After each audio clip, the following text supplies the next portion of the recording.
Добро вечер, 17 ноември, понеделник, ново издание на дебатната 24 анализа. Попладнево заврши општата расправа, општиот претрес по буџетот за 2026 во рамките на Собраниската комисија. Поднесени се според потврдени информации околу 100 амандмани. Сега следува и таа амандманска расправа, пошто ќе следува секако и пленарката за буџетот. Многу го анализираме, го дебатираме деновиве, атрактивен, актуелен е овој буџетски документ кој ги навестува контурите и економските политики за 2026. Каква година е пред нас преку проекциите што ги зацрта владата. Вечерва дебатирам со представници од приватниот сектор. Од мојата лева страна Горан Ѓоргиевски, председател на Сојуз на стопански комори. Добро вечер. Добро вечер. Благодарам на поканата. Ви благодарам и што ја прифативте. Нухи Алиу, веде председател на Сојуз на комори на Северозападна Македонија. Председател на Стопанска комора на Северозападна Македонија. СКСЗМ, во ред, ви благодарам, прв пат се гледаме во ова студио и вие што дојдовте. И Павле Гацов, даночен експерт, човек кој бил како советник и во влади, но е од дел од приватен сектор. Така, добро вечер. И за вовед една општа оценка, ние направивме овде некоја анализа каков буџет ова и преку пратениците од власта и од опозицијата и преку оценки на економисти. Според она што го гледаме во буџетот како позициите и за инфлација од 2,5%, и раст на плати за околу 7%, и БДП 3,8%, каков буџет каква буџетска економска година ќе имаме преку перцепцијата на приватниот сектор. Прочитав некаде наслов, вели владата крои буџет во интерес на олигархијата. Кога се вели олигархијата на приватниот сектор, што идеолошки треба некаде овие тези да се доближуваат, нели? ВМРО ДПМН и како идеологија поблиска до бизнисот. Господинот Павле, он е специјалист или... Ајде, Гацов, со вас ќе почнеме, јас почнав по... Може да отвориме темата, интересна и ова класификација дека ова буџет за олигархија, не знам дали држи. Тој што ја кажал, може би има некаква аргументација, но треба објективно да се согледаат работите.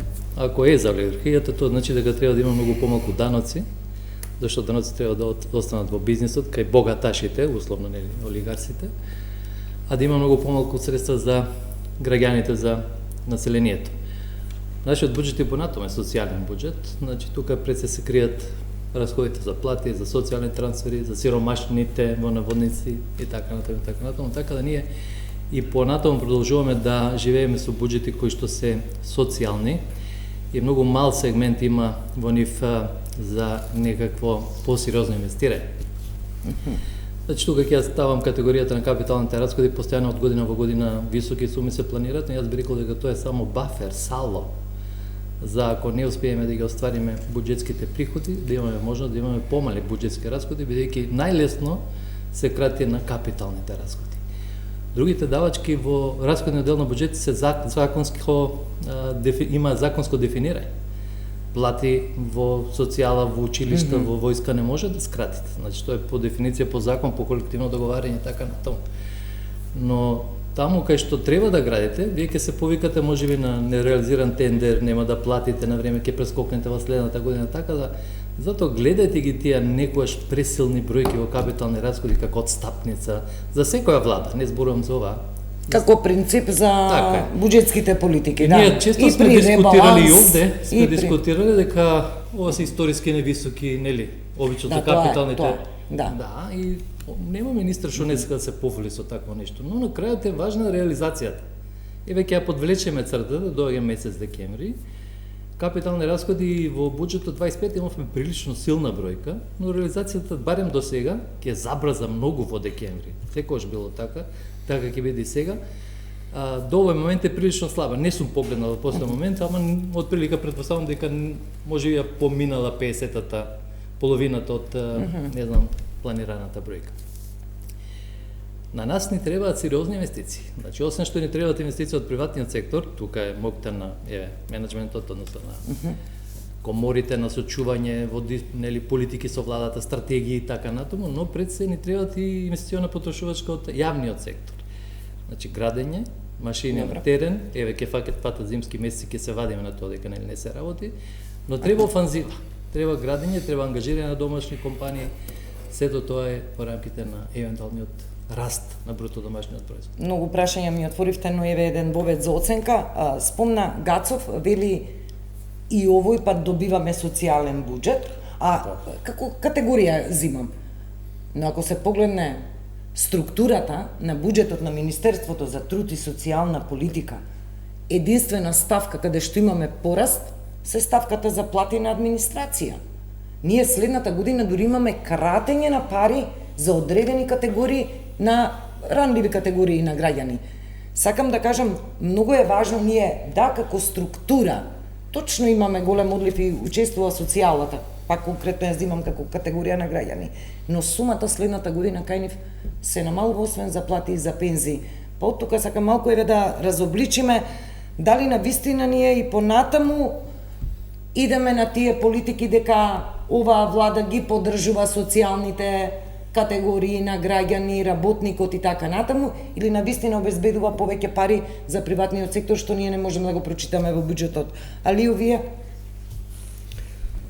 Јас се слагам со колегата дека и овој буџет на некој начин е социјален, иако имаме намалување во тој дел на износот кој се определува за тие ранливи категории за социјалата, но јас мислам дека капиталните инвестиции во една држава се еден од најбитните фактори кој може да влијае во која има развиена компонента.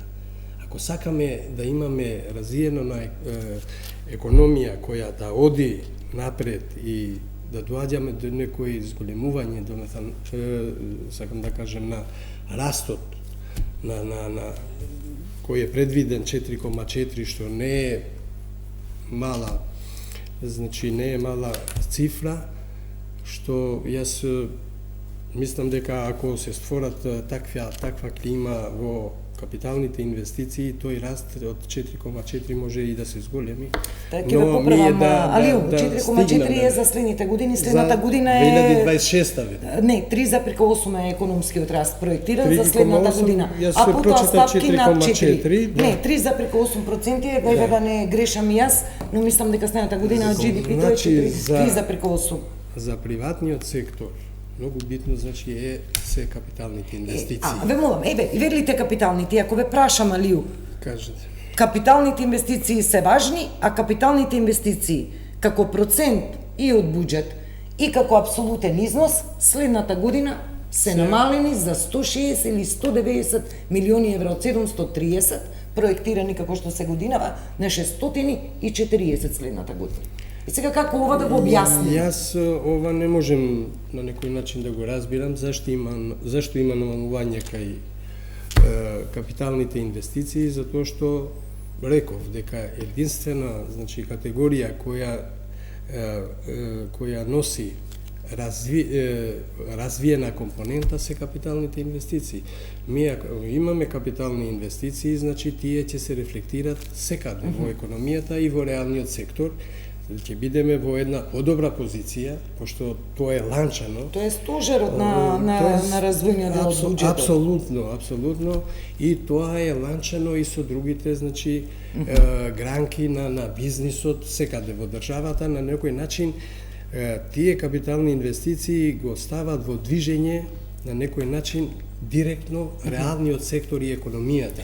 Затоа јас не би се слагал тука да има намалување на износот, јас очекував да има изголемување дури, но тоа е тоа. Така, значи, експертите предвиделе од Министерство за финансии дека треба да се намали, сигурно го имале како образложење дека ова година, 2025, не се искористени тие средства кои биле одвоени за капитални инвестиции и затоа отиделе на некое намалување, но што ми се допаѓа многу во делот на, значи, овој буџет, ми допаѓа тоа што вели дека расходите ќе се трошат внимателно по критериумите кои ги имаме веќе во буџетот предвидени. Треба, значи, за секој денар треба да водиме смета како се троши. Тоа е многу битно, пошто ако немаме контрола во расходите, ние пак ќе имаме, значи, проблеми и во реалниот сектор и во другите сектори. Ali имаме посебно прашање околу трошковната страна на буџетот.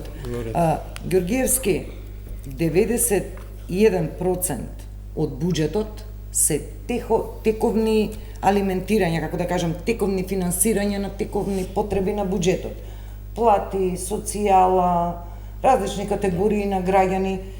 9% остануваат за она што го викаме развоен дел од буџетот. Развоен, да. Видете, вака први на аспект на бизнисот, ја апсолутно се согласувам со господинот од Северозападна комора дека ние очекувавме да има повеќе капитални инвестиции како бројка, како сума сумарум, инаку како што кажавте 738 милиони евра, намалено на 640 како бројка. Меѓутоа има еден друг важен елемент, апликативноста и на тие 640 милиони. Дали тие ќе се реализираат целосно? И тоа е многу битен момент. Јас пред малку разговаравме и ние спомнавме дека многу е важно тој момент секаде ни се прелева во општеството, веќе секојдневно го гледам, апликативноста, односно спроведувањето. Дали е стратегија, дали е буџет. Ние треба да се потрудиме како општество, како да кажам, поединците кои што ги водат тие процеси да се потрудат до максимум да се спроведува тоа. Еве и толку сме одлучиле на крај на денот како бројка, ме разбирате? Дај да го спроведеме сега да биде 70-80%. Да добиеме од 10 ка 8 школски, да речем. Добро, ама видете секогаш се било важна причината за нереализација. Дали се административни процедури, дали отсуство на друг капацитет. Што ги читам со години, мислам сега малку се испровоцира во позитивна насока. Вели немање капацитет на јавната администрација да ги спроведе тие проекти или да ги направи или не знам нешто слично. Дај да најдеме поединци луѓе, па макар и на оглас, така и од странство да донесеме некои врвни менаџери, да им дадеме слобода и да им речеме како што се работи по поголеми фирми. Еве ти, направи го, испорачај ми толку. Плата толку, нели? Сакајќи да тоа го гледам од аспект на успех за државата. Да, за да можеме да се испорача некоја реализација, некоја дисциплина во тоа. Градењето влече 27 гранки во градежниот бизнис, односно градежништвото, 27 економски гранки повлекува со него. Не, моето прашање беше, еве веќе влеговме во капиталните... Извинете, да, се вратете ме, мислам. Да, сакам околу капиталните, вели Алију дека е изненаден, веројатно и вие никој можеби не очекуваше дека јас не се сеќавам дека досега сме имале буџет, на пример, кој ќе го зголемиме на приходна и на расходна страна, а потоа ќе прочитаме дека капиталните расходи се намалени. Секогаш по правило било идале во пакет дека се зголемуваат, па со некој ребаланс таму ќе ги намалуваме, ќе ги прекројуваме. И сега образложението беше од владата, од министерката за финансии, дека следната година имаме, како да кажам, реална проекција на капиталните инвестиции, дека тоа ќе биде реална сума на пари кои што ќе можеме, што видите вие, да се аплицираат. Степенот поголем ќе биде на апликативност на и да се остварат. Но еден ваш колега економист повеќе по вокација, нели, ми вели, ама чекајте, од тие 640 милиони евра, гарантирам дека половина и повеќе од половина се Бехтел и Енка, што мора да се инектираат за, нели, инфраструктуриве, за патиштата, еве конкретно, што останува за развој од таа сума за здравство, за, како да кажеме, за наука, еве тоа е капитална инвестиција, за образование и така натаму. И уште еден контекст што еве мене ме интересира, па со Гацов да одиме, еве и Георгиевски, сите тројце и Алију да прекоментираме. Капиталните инвестиции ние си ги анализираме како проценти, како проекција, ама тие не се наивни, бидејќи нивната реализација или нереализација влијае на оваа стапка на раст на економијата. Апсолутно. Бидејќи најмногу, да. И сега ако велиме нема да се остварат, тогаш економскиот раст се изместува. Тогаш значи имаме изместување и во приходите и во расходите на буџетот и во буџетскиот дефицит и ништо не е исто како она што го читаме на хартија. Значи, овие капитални имаат голем контекст и за проекциите, и за економијата воопшто, како да кажам. Може да земам збор пак? Да. Некако имам чувство дека последните години ние постојано, не знам дали се сеќавате на секој излегува на било кој министар на за тие 7-8 години, златното правило буџетско е капиталните расходи поголеми од дефицитот. Изместено правило што во историјата на економијата не е никош спомнувано. Значи, кај буџетирањето важно било проектира расходи толку колку што може да собереш приходи. Испружи си ги нозете колку што ти ги долгат чергата. Да отидеме сега на испружените нози на македонската економија. Значи, ние и за ова да го обезбедиме, се задолжува. Ги слушаме бројките. Министерката неодамна, пред неколку дена, ден-два, не знам, 2 милиарди беше спомнано дека треба да враќаме, нели? Ние немаме капацитетност тоа да го правиме. Очигледно дека треба да го репрограмираме долгот. Или да се задолжиме со нов долг. Тоа е репрограмирање. Значи да се обидеме да го одложиме. Да, во таков контекст. Затоа е исклучително важно инвестирањето на државата заради растот. Растот на бруто домашниот производ ќе не прави помалку задолжени. Значи тоа е ефектот од задолжувањето. Поголем раст од каматната стапка. Нас тоа не пере на долг рок, да кажам условно. И сега во таков контекст очигледно ние со овие буџети правиме премостување. Нас веќе долговите не се натрупуваат и тоа сериозно. Не знам, 300 милиона камати до година, 400 речи, секоја година по 100, нешто под 100 милиона ако го следиме, тоа има информација на сајтот на Министерството за финансии. Ние постојано, фактички, тоа што сме го земале, го враќаме, да кажем, рамнотежата е тука 0,0, каматите се проблем. Тоа е одлив на нето вредност од нашата економија.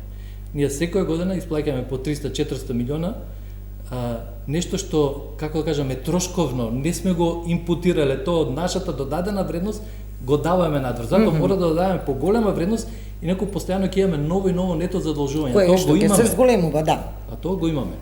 Затоа нашата економија полека влегува во некој магичен круг на презадолженост. Мене тоа ми е еден сериозен сигнал. Ние зборуваме за економијата, ама мораме да го имаме развој во таков контекст. Посилен развој, 3,8, не знам, 4 и понатаму, затоа што долговите нас на крајот ќе ни тежат околу вратот. А долговите, да го преведеме за гледачите, се одложени даноци. Тоа значи дека во иднина некој ќе мора да плаќа повеќе од колку што плаќа сега. Да, околу даночната политика, да, малку ако имаме простор. Ајде, Ѓорѓевски, сега со вас во овој круг, значи околу капиталните и овие проекции поврзани со GDP.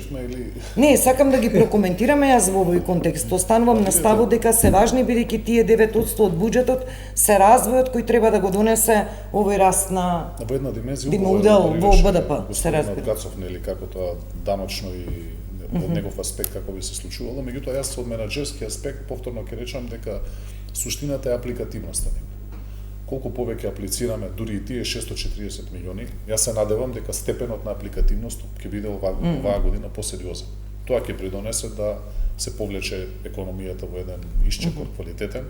Може, верувам и дека ќе се стигне тој 3,8%, че имаме преди 3,8%, да. 26-та, инфлацијата 2,5%.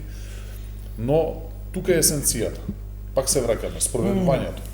Јас многу сум фокусиран кон тоа, бидејќи испорачувам, сакам да испорачам кога разговарам, говорам за испорачувањето.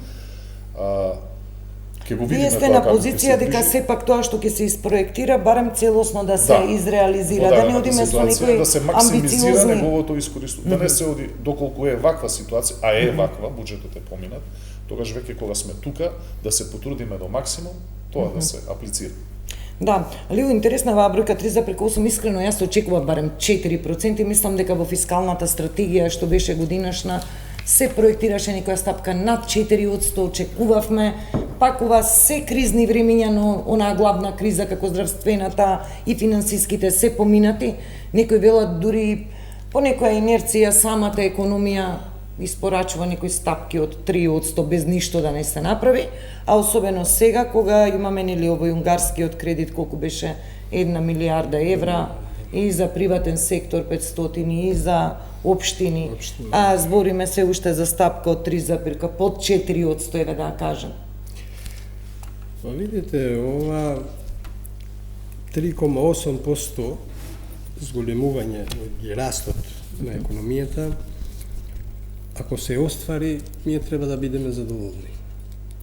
Затоа што како што констатирале и колегите, значи буџетот е социјален, може да кажеме, во делот на инвестициите кај што може да има влијание инвестициите, значи капиталните инвестиции имат влијание на растот.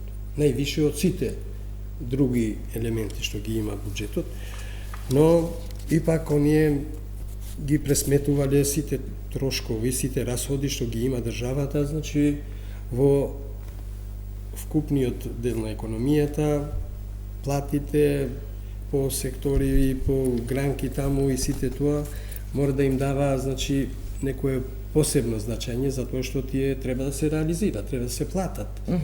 Тие расходи реално постојат во нашата држава и сега и во иднина ќе постојат или може да се зголемуваат.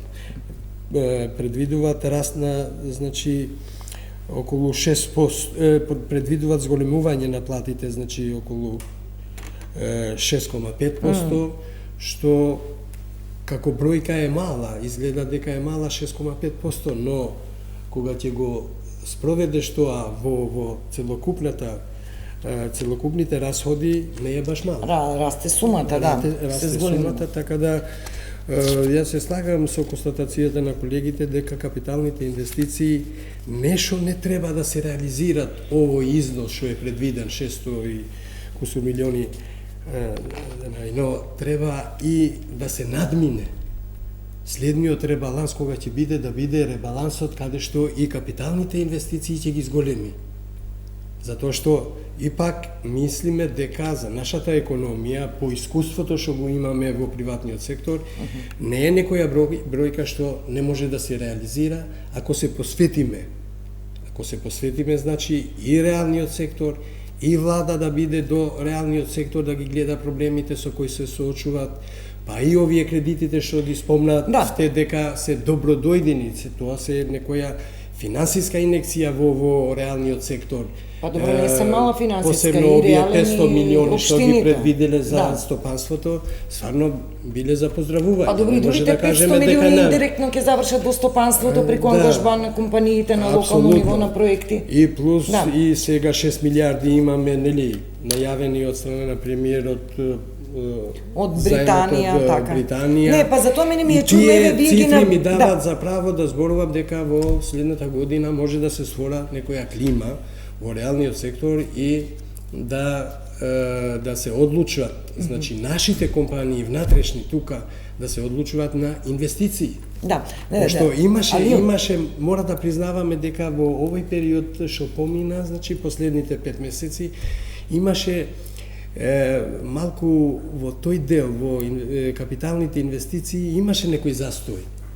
Дали беше заради локалните избори, што не сакале да отварат, пошто секоја институција треба да делува така, за да отвара, значи, некој фронт за бизнисмените, за да може да функционират и да ги зголемат и своите приходи, но нормално и буџетот да повеќе него што... Ако сите тројца ве прашаме едноставно, каква економска година проектира владата дека ќе имаме преку овој буџет?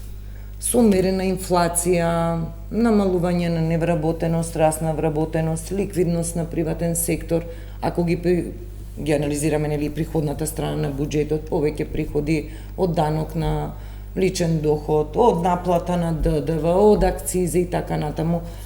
Гацов или Ѓорѓевски, кои сакате?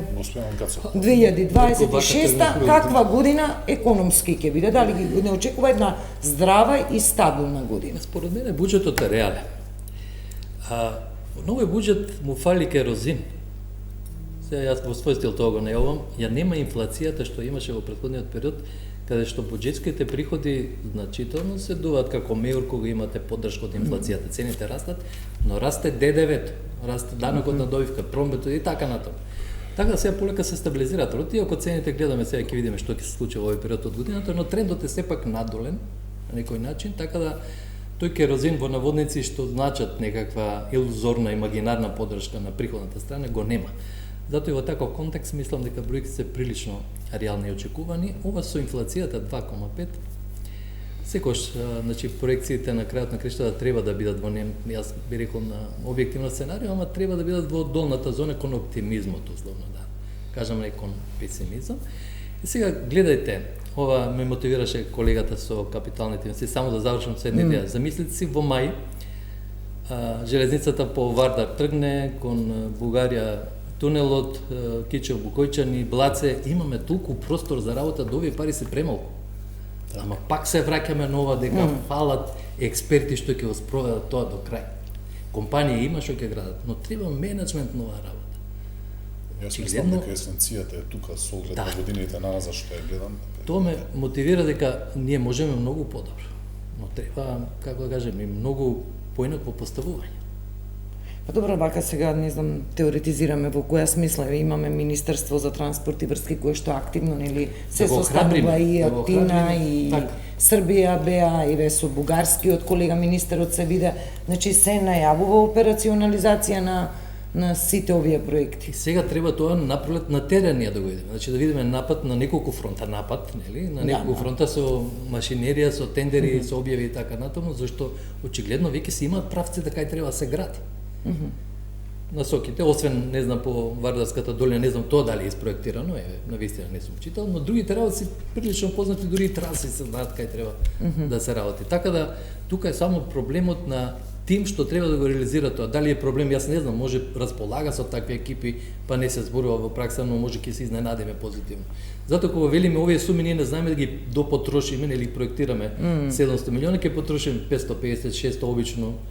Завршуваме со понисок процента реализација. Ние може би треба, добро ме мотивираше колегата, некаква да направиме зголемување, направи тако добро се изменаџираат овие активности што сите отприлика во јавноста ги следат. Каков тек друг доби целава емисија од коментар дека имаме намалени во однос на годинава, сега зборуваме за оптимистичко сценарио во кое треба да ги зголемиме. Ќе имаме можен инвестициски бум на пролет. Тука сме здрави и живи. Мојата порака, но не беше да ја девалвирам насоката, но беше дека има простор за многу подобрување во реализацијата во овој контекст што беше спомнат. Да, Гацов, но тој простор го имавме и вчера, го имавме и завчера и пред 5 години.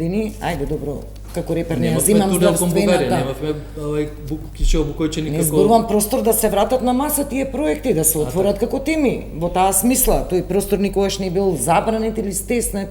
Но добро е што се отвораат овие теми, а веројатно сме и во некој фигуративен безизлез, бидејќи гледаме што се случува и Грција преку Бугарија до Романија, Србија нагоре со инфраструктура, со брзи пруги. Ки се градиме и ние. Сакале или не келе, сакам затоа реков во некој можеби безизлез, каде што и ние ќе мора нешто да направиме, бидејќи веќе сведочиме дека полека можеме да бидеме и заобиколени овие попреку 200-300 километри од една до друга граница на територијата на Македонија. Гасификацијата, продолжувам, треба да се продолжи кон Србија, значи имаме толку многу за правење, пак е до потенцијалот. Добро. Јас сакав тука малку, ако можам да се уклучам.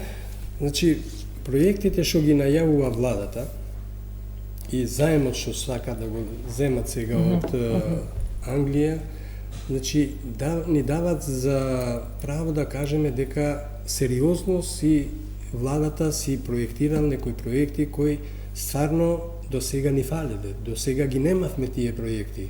Како што е проектот со пругата за Бугарија, па за Гевгелија, па Петеленка ваму. Значи, овие проекти треба да имат и време траењето, кога треба да се завршат. Не да почнеме и велиме дека за 2 години ќе ги завршиме, а тие ни се одолговлекуваат и со 4 години, например. Нели имаме случајот со кинезите ваму, каде што се уклучи сега Бетеленка, колку години изгубивме, а тие се капитални инвестиции. Тие се, значи, инвестиции кои треба целата економија нешто добро да гледа гледа од тие инвестиции.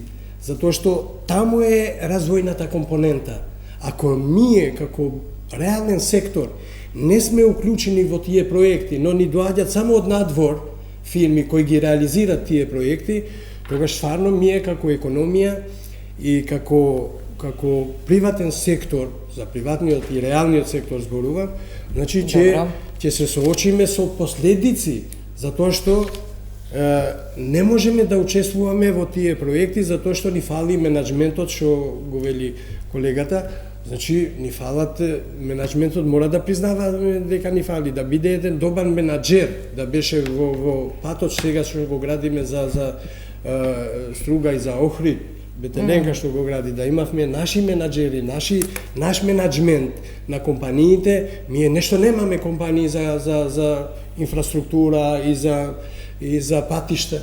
Имаме, како што е Гранит, па Бетон, па има и други сега приватни компании што се тука, но на некој начин ние секогаш имаме повеќе доверба во странските инвеститори, отколку што имаме доверба во... Па не знам дали е доверба, па ние ги пишуваме критериумите на тендерите, кои може, под кои услови, па се створила една клима, едно размислување и во институциите, но и во реалниот сектор кај нас, дека ние не можеме да се соочиме со такви проекти. Зашто не можеме? Што ни фали на нас? Да повикаме, да. Георгиевски, една перцепција ваша во Сојузот на комори сигурно разговарате, каква година веќе кај ве оваа ја ситниме, преку она што го читате во буџетот. Кои се оценките на комората? Но јас ке се префрлам, видете, ние од коморите секогаш сме незадоволни особено со елементот раст на плати, пензии, социјални трансфери, бидејќи тоа на крај на денот ќе се одрази на компаниите како даноци, особено со оној момент на немање продуктивност. Многу една убава анализа во Bloomberg баш секој, да не испадне на елемент. Да, бесплатна реклама е една. Каде што 2017, чинам 2024, растот на продуктивност е 1,04%, растот на вработувањето 1,4%. Ме разбирате? Продуктивноста расте со забавено темпо, а расте вработеноста. Непродуктивна вработеност, еден овој израз го сретна.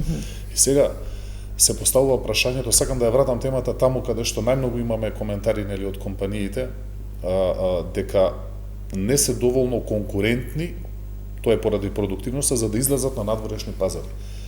Имаме коментари да правиме извоз, за извоз бориме за извоз. Како вие ќе правите извоз ако дома првото прашање е да сте продуктивни, се враќате назад во тој мозаик, после тоа да сте конкурентни, тогаш можете да извезете. Вие не можете да се надпреварувате со европските компании каде што имаат многу сериозна поддршка, тоа сме го разговарале неколку пати кај тебе на. Да, и ова е болна точка на економијата, точно. Кај нас во бизнисите што доаѓаат, сите го констатираат многу пати тоа дека имаат отежнат пристап до финанси, кој што ги врзува во насока да не може да набават современо техничко-технолошки средства, бидејќи ги немаат оние грант компоненти кои што ги имаат во државите на Европска унија. Поради тоа се оневозможува нивната конкурентност, односно поради тоа извозната компонента не е таква.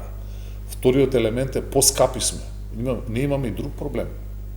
Поради сето ова што претходно го набројав, Бугарија, Грција, членови на Европска унија, знаете какви силни линии, пристап до финанси, грантови, и тие купуваат најсовремена опрема, автоматизација до максимум, произведува производ многу ефтин, стандардизиран, многу квалитетен, и после ти доаѓа во твојата држава, ќе ги плати царинските давачки, нема е проблем, пак е поевтин. И со царинските давачки, тоа е она што го коментираме, странски производи имаме по-ниска цена отколку домашни. Тие што доаѓаат, таа комуникација што имам, се многу уплашени од тој момент.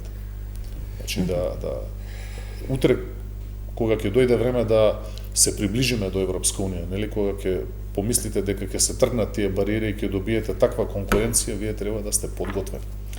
Да, овие Георгиевски сите прашања што ги говориме и малку околу продуктивноста ќе поразговараме и во вториот дел. Се вративме ова го апсолвиравме и велам малку. Но тоа е суштината, вие сите имавте, сакам да речем како комори, состаноци со премиерот, ова не е прв буџет на оваа влада, да не бидам погрешно сватена, си имаше можност, простор, ги кажавте проблемите кои се. Поентата од сето разговарање ми е поддршка на микро, мали, средни компании, особено силна поддршка за да пораснат, за да се дигитализираат, за да иновации имплементираат, за да добијат современо техничко-технолошка опрема, односно. Да, моето прашање беше дали тие политики се препознаваат во буџетот, дали ги читате?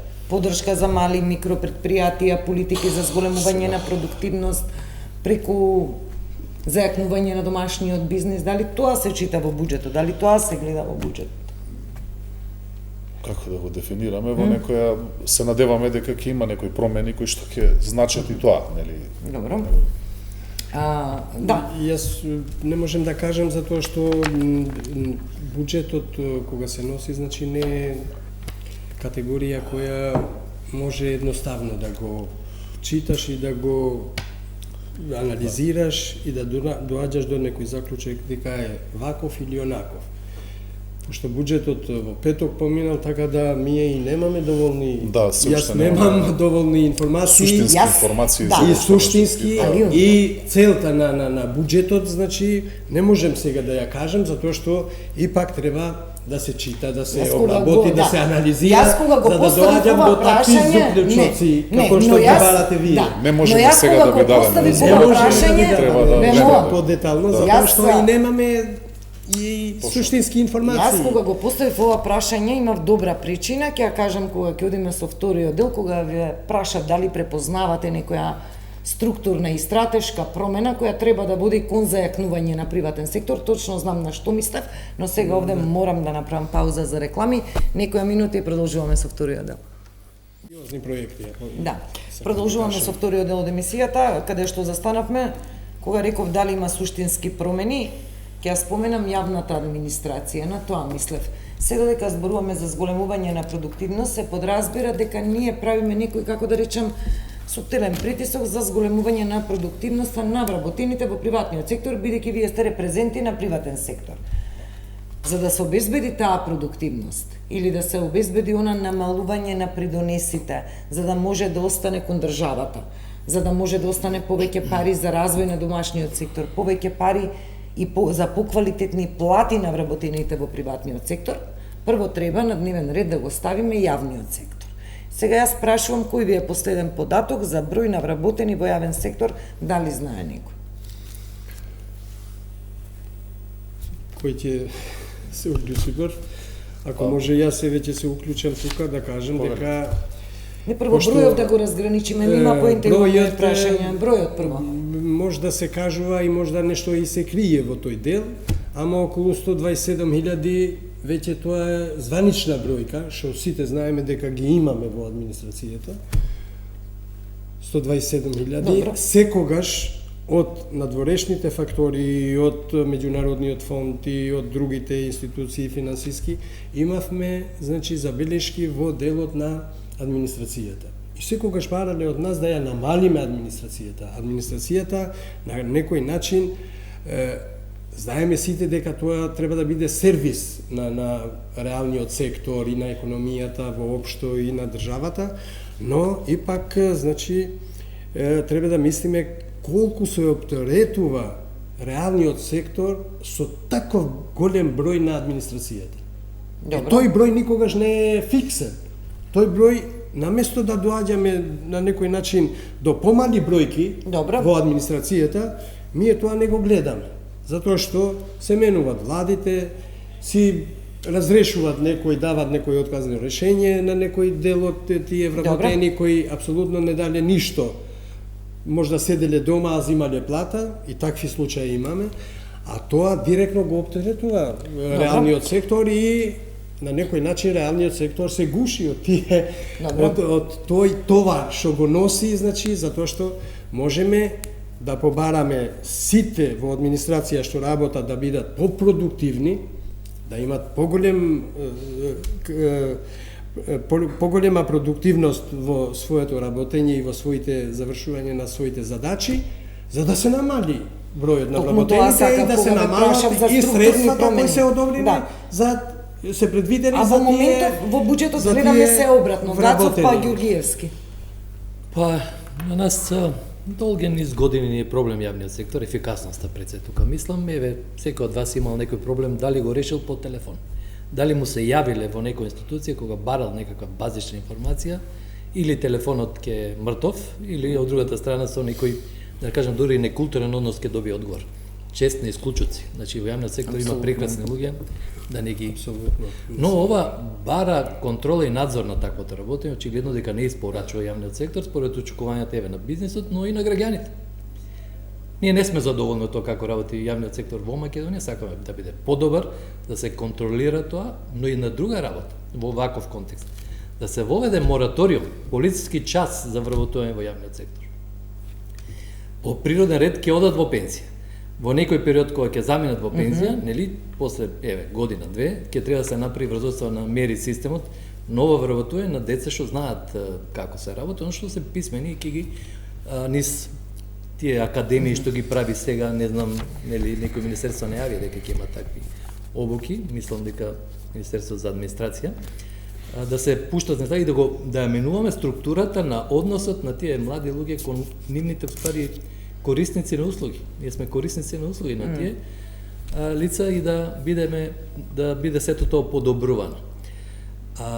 Во овој контекст, сега кога зборуваме јавниот сектор дека е товар на бизнисот, во наводници, без него не може, значи не е добро, тоа е апсолутно да не заборавиме дека тука ние од исто треба да се финансираат од приватниот сектор пензионерите, нивната бројка дојде до 350.000. Социјалните случаи и така натаму, значи плеките на оваа економија се прилично слаби за толкав товар.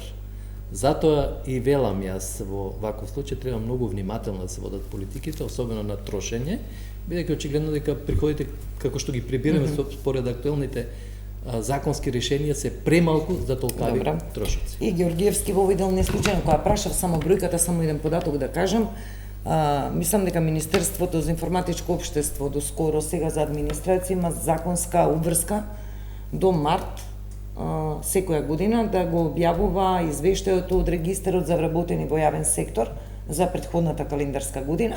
Во овој момент се уште го немаме тој извештај и оперираме со бројка од како рековме 128.000 вработени во јавен сектор во 2023 година е последен податок. Вака јас ќе се надоврзам веднаш на господин Оргацов. Еве еден екземплар да земеме. Тоа пред малку го спомнав. 5.000 луѓе, чина помалку или повеќе, се работно неспособни со лекарско уверение. 100.000 луѓе земаат 100.000 семејства социјална помош. Мислам дека ова го нема скоро никаде во свет. Сметам дека треба да се преразгледа таму, да се направи анализа тоа, да се утврди кој вистина не може да работи и си има здрави механизми, а другите луѓе да се воспостават некои други начини каде што ќе може да излезат на слободен пазар на труд.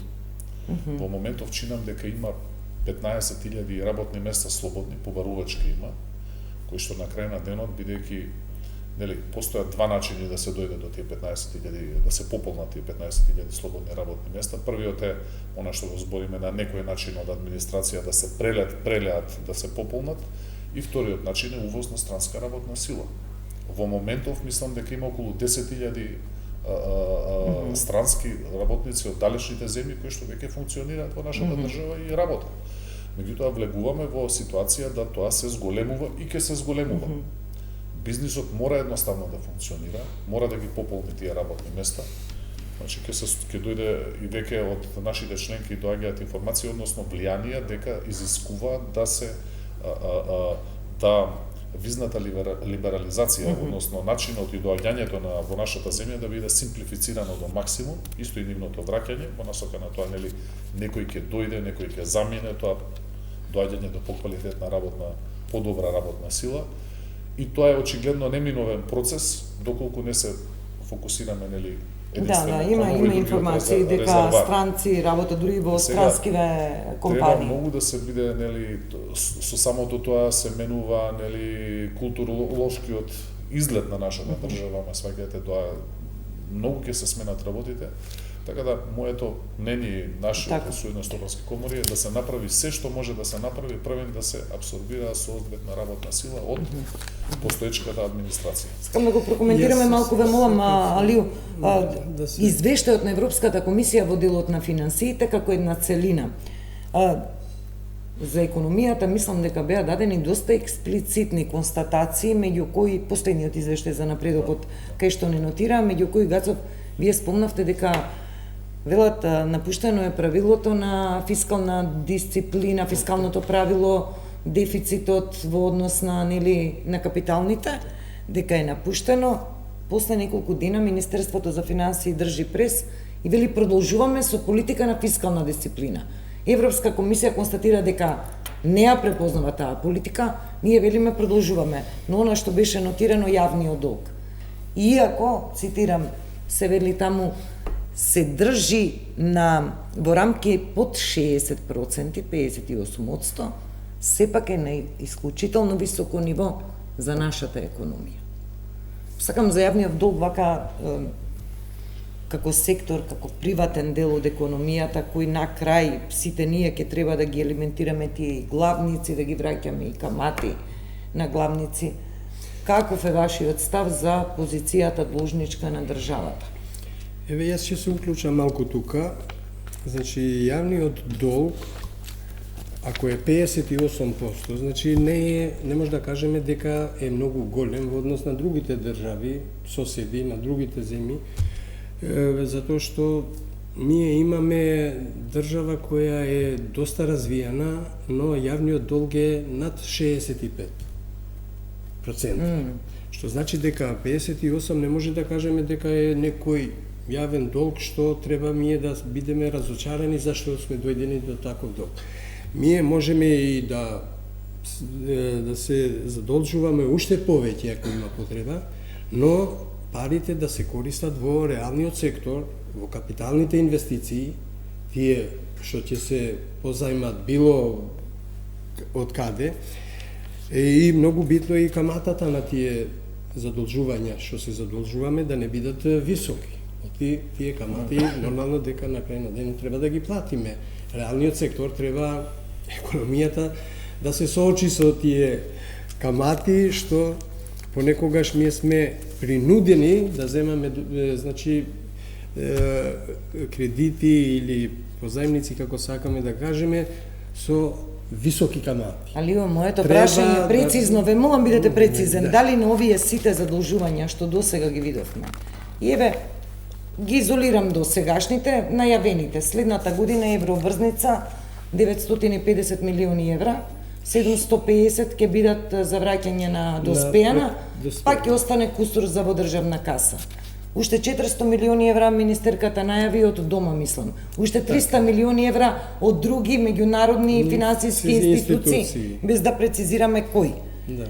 Сега јасна само овие задолжувања што ги набројав, значи, за следната година ве молам, ние растот 3,8%. Дали ова темпо и овие суми на задолжување соодветствуваат и компарираат со оваа стапка на економски раст? Апсолутно да.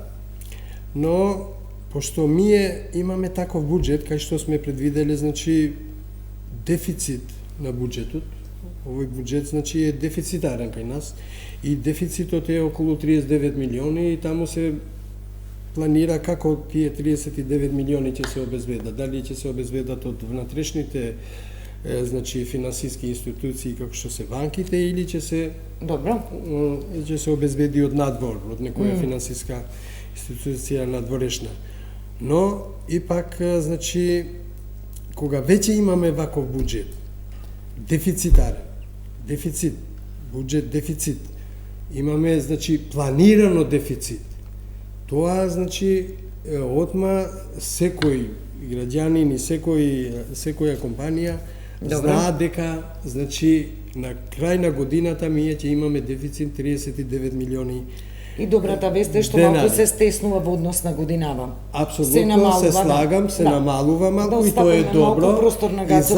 И затоа ни дава за право да кажеме дека тоа 3,8% значи треба да се реализира со ваков буџет како што е планирано. Гацов, околу јавниот долг, повторно табелна тема. Прво да кажеме дека 25-та беше изборна година. Во изборните години се заборава дисциплината. Тоа е прва работа, затоа сега треба да се вратиме на дисциплината, завршија изборите, имаме еден период од 2 и нешто години, кај што треба да by the book, по книга, да јавните финанси да ги стабилизираме. Сега кога велиме, позајмувавме речиси и оваа година, нели милиарда, па не знам, до година речиси 2, не мора да очекуваме ние веднаш тој раст да се ефектуира во тековната година. Значи, некои работи што се градат имат долгорочни ефекти и може за година, 2-3 ќе ги дадат ефектите врз растот на бруто домашниот производ. Затоа и во ваков контекст, очигледно ако сега трошите пари многу, правите, тоа треба да има ефект во еден период, да наречам на среден рок, па и натаму. Добро. Значи, тоа да не го линкуваме, не мора да значи дека е тоа се заедно, тоа е една работа, но мене ме загрижува дека Вака слушајќи ги бројки дека ако ги приходите, ако ги собереме и овој долгот од 2 милиарди, дека 1/3 од долгот од приходите се задолжување. Тоа е веќе за сериозно размислување без оглед на процентот колку од бруто домашниот производ. Значи ние во структурата на буџетските приходи имаме значајно учество на задолжувањето. Тоа е поголем проблем од она 58-59. Значи тоа само малку со проекти ќе си го зголемите бруто домашниот производ за уште 1 милиарда и одма ќе ви падне. Знаете како се прави тоа впрочем. Но во праксата е сепак посериозна работата и затоа треба да се внимава на задолжувањето, да не се претерува. Тоа кажав, јас имам чувство дека тоа е некој палијативно економско решавање на краток рок, но на долг рок задолжувањето има сериозни последици. Добро. Јоргиевски околу задолжувањата. Моето мислење ќе се поклопи со мислењето на бизнес заедницата. Се додека се задолжувате и градите и додека остварувате додадена вредност, не треба да се плашите од задолжувањето. Дури јас би влегол и уште похрабро, доколку и ова со 6 милиарди сметам дека исправен исчекот напред, меѓутоа доколку не се подела платите на администрација и социјални трансфери, односно доколку се инвестира силно во патишта, во хидроцентрали, во железнички пруги, тука сметам дека апсолутно не можеме да промашиме и кумулативно на долги стази, како што каже господин Кацов, тоа ќе дава додадена вредност и во однос на бројките ќе расте економијата. Имаше една паралелна, една добра информација, чинам дека пресметките кажуваат дека доколку почне да се гради Чепрени галиште, тоа би било милијарда евра проект. Само од тој проект би било 1,5 до 2% бруто домашниот производ би растел. Да, стратешки енергетски проект. Тоа 5 до 10.000 луѓе дневно би работеле таму. Значи, според мене, тоа се вистинските исчекори напред. Задолжување, но прецизно одредено за проекти, за таму каде што се создава конкретна додадена вредност. Никако за синдикатите може ќе се сведат во една погрешна дирекција, за нив простор. Да, но во таа насока да се движат инвестициите и задолжувањата. И платите, вие што велите за вработените 7%, не цели 7%, ова е она законско согласување согласно инфлација. Ако ги прашаме синдикатите кои сме веќе кај платите, ќе речат дека надвор од таа рамка, од тоа законско согласување, ништо понатаму не се предвидува за раст на платите. Само што нешто, видете, апсолутно ние од бизнисот ќе се сложи и господинот Нухију со мене дека ги почитуваме вработените. Човечките ресурси се најважен ресурс на компаниите. Тие се тие луѓе со кои што живееме, функционираме, тие градат. Меѓутоа мора да се има во предвид дека компаниите имаат прак на рентабилност. Затоа што не е само минимална, ова е трикеден со минималната плата. Зошто?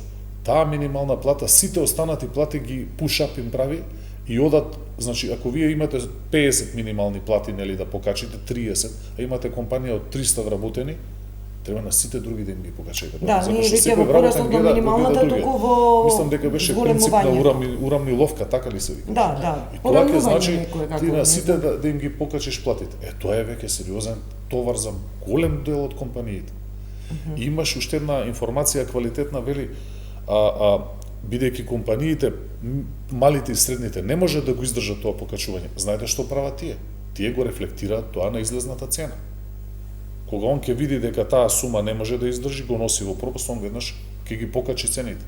И тука имаме тој ефект на зголемени цени на аутпутот, на излезот. Тоа во сервисните услуги особено.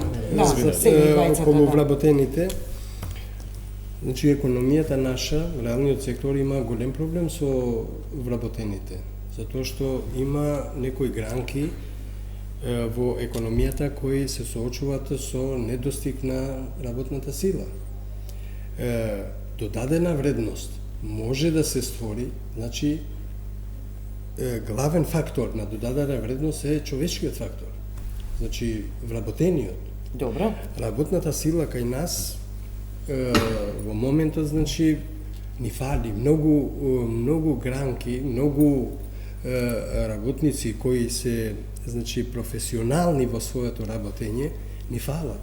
Во делот на градежништвото, нас ни фалат многу работници квалификувани за одредени работи Па во и граѓевинското. преработувачка индустрија е тука, и Апсолутно, угостителство е јас, тука. па сите се Скоро тука. сите сектори имаат дефицит Во на... угостителството веќе имаме огромни проблеми, посебно од мај до септември, затоа што сите наши вработени, јас имам и прилика, значи да кажем, пошто имам хотел и знам како постапуваат работниците. Значи доаѓа мај и тие заминуваат. Како да се снајдеме ми? Тие се професионалци, посебно во кујните, значи каде што работат, квалитетот на храната, оно. Мада и другите што се уклучени во бизнисот на Али какви плати според Беноеве, по вака едноставно да објасниме?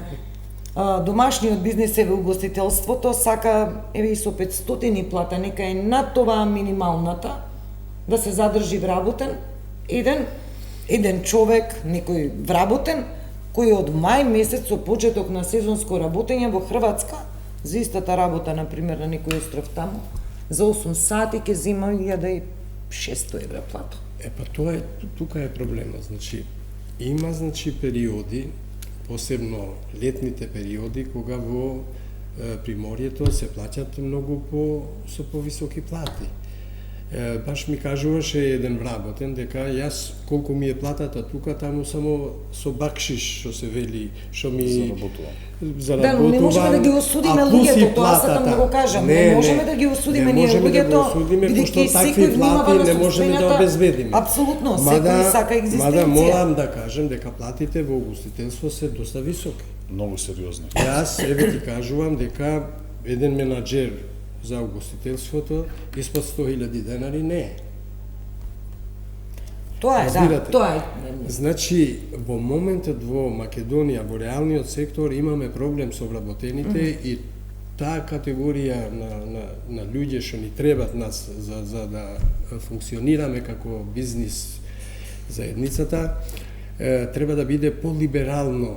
Треба да се либерализира пазарот на трудот, за да можеме да увезуваме. Па се сменија правилата, али се зголемија и квоти, мислам, ама се зголемија квотите. Се поедностави административните процедури за увоз, пак немаме работници. И па тогаш треба да замислиме за пошто ние велиме дека треба општество. работникот да се процени колку е продуктивен. Апсолутно, па тоа е ако не е поентата продуктивен, точно. ако тој не се ангажира да си ја процени платата за својата продуктивност. Да ја заработи платата. Тоа е реципроцитетен однос. Ние не сме против да се зголемат платите, но никако надвор Да. од економските параметри што ги има државата. Во ред, Мора Гацо. да се Скоро кажа колегите дека вработените се всушност капитал на компанијата. Сега ние трендот беше познат уште пред можеби 6-7 години дека ќе имаме проблеми со вработените. Платите ќе растат, тоа сакали или не. Значи, за да ги задржите квалитетните работници, вие мора да го стимулирате. Меѓу другото, освен со условите за работа и општеството да го подобруваме. Значи, они освен што бегаат заради плати, се заминуваат и заради Купниот контекст во кој се живее, точно. Сега, 2-3 пати зборуваме за продуктивност. Само да споменам дека постојат мерки за зголемување на продуктивност. Како зголемуваме продуктивност? Преку инвестиции во технологии, во дигитално развивање на компанијата. Дадена е опција преку законот за данокот на добивка, за вложување од добивката да се намали даночна основица за да не се плати данок. Значи е едно од механизмите што треба да се користат за доопремување и така натаму. Тоа е малку. Секако, значи велам дека има. Втора работа, подзаборавивме дека на нас и во проблемите во бизнисот партнер треба да ни е државата. Ние велиме превисок ќе ни е трошокот, така ги зголемиме платите, но во платите има и значаен дел што припаѓа на државата. Социјалните придонеси, персоналниот данок припаѓа на државата. И редовните придонеси, не само социјални. За тие зборувам. Значи, тие носат наслов социјални придонеси. Во ваков контекст имаше една мерка, сега нека биде од некоја друга влада, но таа мерка се покажа добра, за да се побутнат платите. Ви текнува кога беа од околу 10.000 минималната, од еднашка мрдна нагоре. Значи, за определен период, за некој вработен се покачи платата, нето платата ќе ги товари работодавачите, но социјалните придонеси ќе паднат на товар на државата. И тука, за да не одат летото во Хрватска да работат, ќе се направи договор, прво, да не ги заглавиме работодавачите, дека ќе ги задржат ако 3 години, еве, трпи државата, не се плаќаат социјални придонеси, да кажеме, то не е развиено, сега го развивам како дискусија, работодавачот да го задржи уште 3 години, јас би го свел тоа на личен однос меѓу државата и вработениот. Ако тој си замене да ги врати социјалните придонеси. Значи да има некако мотив со демотивација ако заминеш во периодот кога си. Значи ова се работи што може да се зборува, да се подобруваат и да се разработат како модел. Тоа треба во ваков момент, да се нудат опции на бизнес секторите да се зборува за тоа. Велите и државата учествува преку тие придонеси, колку рековме ми, од над 40% учествуваат во платата, а денеска мислам од Министерството за економија беше, заменик министерот вели, ако сака приватниот сектор повисоки работниците, синдикатите повисоки плати, тогаш нека си седнат, нека се договорат работодавачите, бизнисот и во таков однос секогаш државата само добива. Во тој однос. Да. Затоа ние балиме, велам јас, партнерски да се решава тоа. Не, добро, јас прашувам зашто државата се дистанцира, ова е втор циклус каде што треба да има зголемување на плати и државата се трга од својата улога во приказната и вели, еве, нека се договорат приватен сектор и работниците. Јас морам да кажем... Завршуваме, ве молам кратко, бидејќи веќе ми сигнализира, да. Мора да кажем дека ние, како став во нашата стопанска комора, ние дека платите секако треба да растат, но ние сме лидер во регионот со придонесите. Висината. Ние имаме висок процент на придонесите. И што е најлошо? Ако се зголемуваат платите, се зголемува основицата за пресметување на придонеси. Не знам зашто институциите, па и владата, ми со премиерот ово сме го дискутирали, сме поварале, да, и минималната плата, и платите да растат, но не истовремено значи да растат и придонесите. Морам да кажем дека сме лидер во регионот, затоа што ние имаме прогресивен систем на пресметување на придонесите. Значи, сите нашите соседи имат многу помални придонеси во однос на нашата држава. Мораме да завршиме. Тоа е тоа, да, Ѓурѓевски е со вас во овој дел за платите, еве Гацо вели неизбежно ќе биде зголемувањето, дали законско согласување, како и да е, трендот е тој. Прво, тоа е точно, господинот Макију, што кажува, нели, дека и вистина бизнисот е оптоварен со високи придонеси, околу 50%, да кажеме. Преко 50. Да, отворено. Верувате, Косово само 14%. Албанија има 27,5%, Србија има 36%. Така малку повеќе. Од нас, така е. Не повеќе. Ние имаме 50, они имаат 36. Не ги кажувате дека таму има и придонеси што паѓаат на товар на работодавачот. Два модела имаат, на работникот, тие се помали, но и на работодавачот, што де факто е трошок за компанијата. За работникот не знам сега, не. Проверете тоа. Добро. Кој што ги Да, следат. завршуваме, Не, јас не се завршуваме, слагам да. со констатацијата на Не, колегата. тоа се лесно проверува, не мора да Ми слагат. имаме Проверете. соработка со стопанските Да, комори и на завршуваме, Србија ве и во молам. Албанија. Да, само ве молам, минута Да. само бидејќи мора да завршиме, да. Видете се, со Косово проблем е малку зошто ако имате 14% на 1000 евра, вие ќе платите 140, овде 50. Профитабилноста на дадените компании таму е поголема и после они имаат поголем простор да поради поголема профитабилност тука да инвестираат повеќе и да купуваат компании, што е во дадена ситуација нормален процес. Добро, тоа е проток на капитал, како што се случува, да. Нина, Да, завршувам. може би у даден момент ќе дојдеме во една друга ситуација да со платите се поурнек на западните држави, ние веќе кај тоа неколку пати го спомнавме кај нас во комора, го артикулиравме, а зошто да не се плаќа часовнина? Тоа е една голема реформа ќе представува, нели, на запад во Германија. Да, завршуваме, да. Часовнината е многу интересна, ги поттикнува продуктивните работниците. Еве едноставно екземплар. Некој знаеме дека 3 до 4 часа од 8 часа работно време толку е продуктивноста кај нас пресметено. Да, завршуваме многу. Вели некој, јас ќе работам 4 часа кај вас, бидејќи сум вреден, ќе си одам на друга работно место, ќе заработам дупла плата. А оној што не работи, ќе си остане. Меѓутоа, ме сваќате, го поттикнува тој што е вреден, а овој што не е. Има модели, но ја оставувам Мотивација, да ставам систем, за е добар сето систем ова, за за сето ова што го Ова е од разговараме. позитивен аспект го зборам да, за како пример. да се движиме напред, нели, кон Да. Мора да завршиме. Гацов, Алио, Георгиевски, на сите тројца ви благодарам за учеството во емисијата. И Благодарам. благодарам и за поканата. Да, почитувани, тука завршува 24 анализа, следуваат вечерните вести, останете со нашата програма. Пријатно.